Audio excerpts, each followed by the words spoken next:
Welcome back to Outlook Portland. My guest this morning is State Senator Ben Westlund. Ben, at the break we were talking about the societal cost of certain kinds of behavior, and we were talking about tobacco, but you were also talking about drugs and alcohol. Well, let's put it in perspective about just how costly and destructive this drug is. Controlled substances kill 20,000 in America a year. Alcohol directly responsible for about 80,000 deaths. Tobacco kills 400,000. It is by far the most deadly expensive drug we have in our society. Well, let's go back to the Healthy Oregon Act, because I think people are going to have a lot of questions about how this changes both existing health care coverage as well as what opportunities it will have for people that don't enjoy coverage. So, cost. Will this drive up cost or reduce cost? We have enough money in the system already. In this country, certainly in the state of Oregon, we spend double what any other industrialized country in the world spends on health care. Twice as much per citizen. And I'll get into the outcomes in a minute. So there's enough money in the system. Last year, actually 2005 in Oregon, we spent $19 billion as Oregonians on health care. That's more than twice as much as the state's entire general fund, out of which we obviously fund prisons and K-12 and state police and everything else we do. We spend enough money. The answer isn't throwing more money at the same inefficient system. It's containing cost. So it won't cost more money. This will cost less.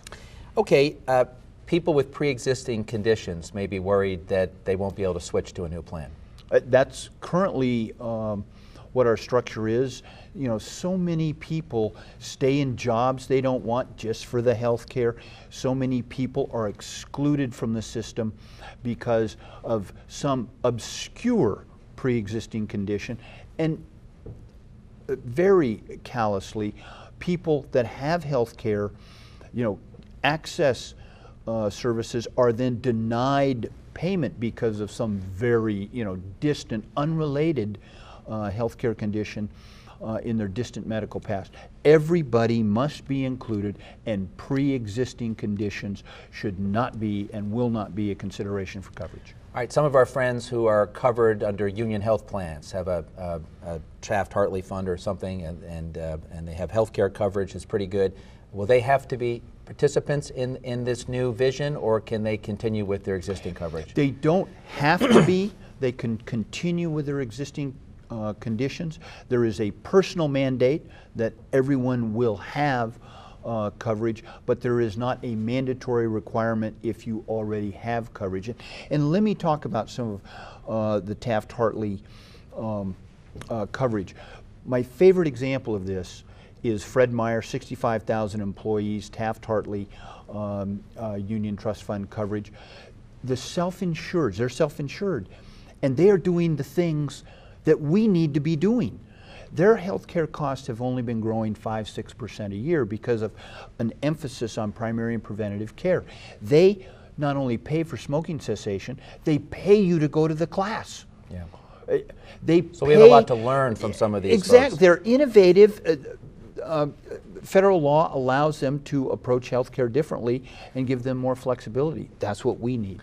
Ben, we have about 30 seconds left in this segment. Senator Ron Wyden in Washington is talking healthcare reform. Governor Kitzhaber is leading the Archimedes movement. You and Dr. Bates and others are talking about fundamental reform here in Oregon. Are the stars finally lining up for us to get this right? Like I say, it is a crisis of enormous economic and ethical proportion, and it is time. And what's different in these conversations today, it's just not the profile of the leaders taking on this issue, it's that business is leading the charge.